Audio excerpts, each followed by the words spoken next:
नमस्कार दोस्तों, मैं चंदन सिंह सीएस टेक्निकल पे एक बार फिर से आप सभी पेरेंट्स का बेहद स्वागत करता हूं। जैसा कि आप सभी पेरेंट्स को पता है कि केंद्रीय विद्यालय स्कूल में क्लास 1 के लिए ऑनलाइन रजिस्ट्रेशन चल रहे हैं और बाल वाटिका 1 to 3 के लिए और क्लास 2 से लेकर के आगे क्लासेस के लिए ऑफलाइन मोड में फॉर्म भरे जा रहे हैं। तो बहुत सारे पेरेंट्स जो मुझे लगातार कमेंट बॉक्स में कमेंट कर रहे हैं और मैसेजेस भी कर रहे हैं, चाहे वो इंस्टाग्राम की बात करें चाहे फेसबुक की, और उनका एक ही सवाल है कि क्या सर अगर हमने जल्दी रजिस्ट्रेशन कर दिया तो हमारे बच्चे का नाम लिस्ट में सबसे ऊपर होगा, यानी कि पहले आओ पहले पाओ वाला यहाँ पे हिसाब किताब होने वाला है। तो आज की इस वीडियो में हम इसी टॉपिक के ऊपर बात करेंगे और ये भी समझाऊंगा कि कैटेगरी वाइज, कोटा वाइज और डिपार्टमेंट वाइज किसको कितनी मान्यता मिलती है, कितनी प्रायोरिटी मिलती है।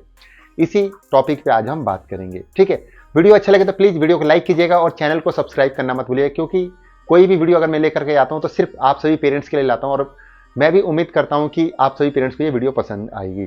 तो चलिए शुरू करते हैं वीडियो को। तो देखिए, सबसे पहली बात कि जो पेरेंट्स ये सोचते हैं कि पहले आओ और पहले पाओ, तो ऐसा कुछ भी नहीं चलता है केंद्रीय विद्यालय स्कूल में एडमिशन को लेकर के। चाहे वह बाल वाटिका 1 to 3 हो, चाहे क्लास 1 से लेकर के आगे की क्लासेस हो, किसी के लिए भी ये रूल लागू नहीं होता है। होता क्या है, एग्जाम्पल के लिए पहले हम गवर्नमेंट जॉब की बात कर लेते हैं, उसके बाद जो नॉन गवर्नमेंट इंप्लॉइज है उनके लिए हम बात करेंगे और साथ ही साथ जो बिजनेसमैन है और जो अदर हैं उनके लिए भी हम बात करेंगे कि किस हिसाब से लिस्ट तैयार होगी। ठीक है, तो सबसे पहली बात हम गवर्नमेंट जॉब की कर लेते हैं। एग्जाम्पल के लिए पहले हम आर्मी के ले लेते हैं। ठीक है, तो जो सर्विस कैटेगरी 1 में आते हैं तो उनमें भी क्या है, लिस्ट कैसे बनेगी, जिसके नंबर ऑफ ट्रांसफर ज्यादा होंगे उनका लिस्ट में नाम ऊपर आता है। भले आपने रजिस्ट्रेशन पहले किया हो या बाद में किया हो, भले आपने रजिस्ट्रेशन 1 अप्रैल को किया हो या भले आपने रजिस्ट्रेशन 15 अप्रैल को कर रहे हो, तब भी जो है इसी हिसाब से लिस्ट तैयार होगी कि किसके कितने ट्रांसफर्स हैं। ये मैं डिफेंस वालों के लिए बात कर रहा था, जो ट्रांसफरेबल जॉब वाले कोई भी हैं पेरेंट्स, अगर उनके ट्रांसफर्स हुए हैं तो उसी हिसाब से उनकी सीनियरिटी बनेगी, प्रायोरिटी बनेगी। समझ गए आप, लिस्ट में उसी हिसाब से उनका ऊपर नाम आएगा। अब बात कर लेते हैं नॉन गवर्नमेंट इंप्लॉइज की।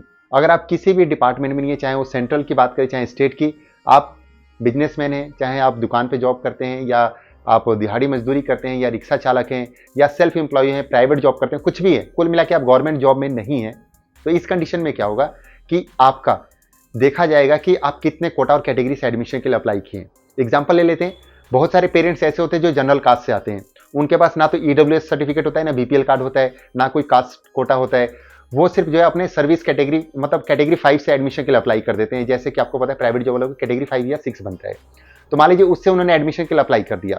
तो अब होता क्या है कि और कोई जनरल कैटेगरी से है या जनरल कास्ट से है पेरेंट्स, और उन्होंने जो है कैटेगरी 5 के साथ साथ उन्होंने ईडब्ल्यूएस या बीपीएल के डिटेल साथ में लगा दी, या हो सकता है कि उन्होंने डीए कोटा साथ में लगा दिया।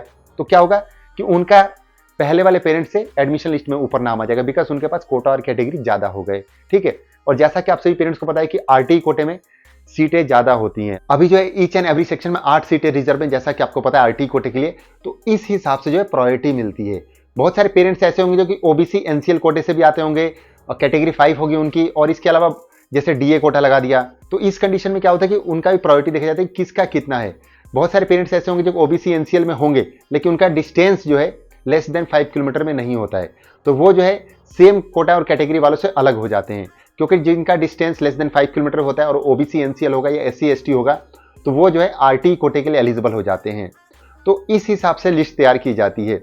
अगर किसी भी पेरेंट्स को ऐसा लगता है कि पहले आओ पहले पाओ का यहाँ पे चलता है, तो ऐसा कोई सीन नहीं है पेरेंट्स। जिसके जितने ज्यादा कोटा और कैटेगरी है उतना ही ज्यादा अपने साथियों से, मतलब अपने साथ वाले फॉर्म से उनका लिस्ट में ऊपर नाम आ जाएगा, और गवर्नमेंट जॉब वालों के लिए जिसके ज्यादा ट्रांसफर्स उनका उतना ही एडमिशन लिस्ट में ऊपर नाम होगा। तो ये फंडा होता है केंद्रीय विद्यालय स्कूल में एडमिशन लिस्ट तैयार होने का और सीरियल नंबर तैयार होने का। ठीक है, इसी हिसाब से बच्चों के एडमिशन लिस्ट में नाम आते हैं।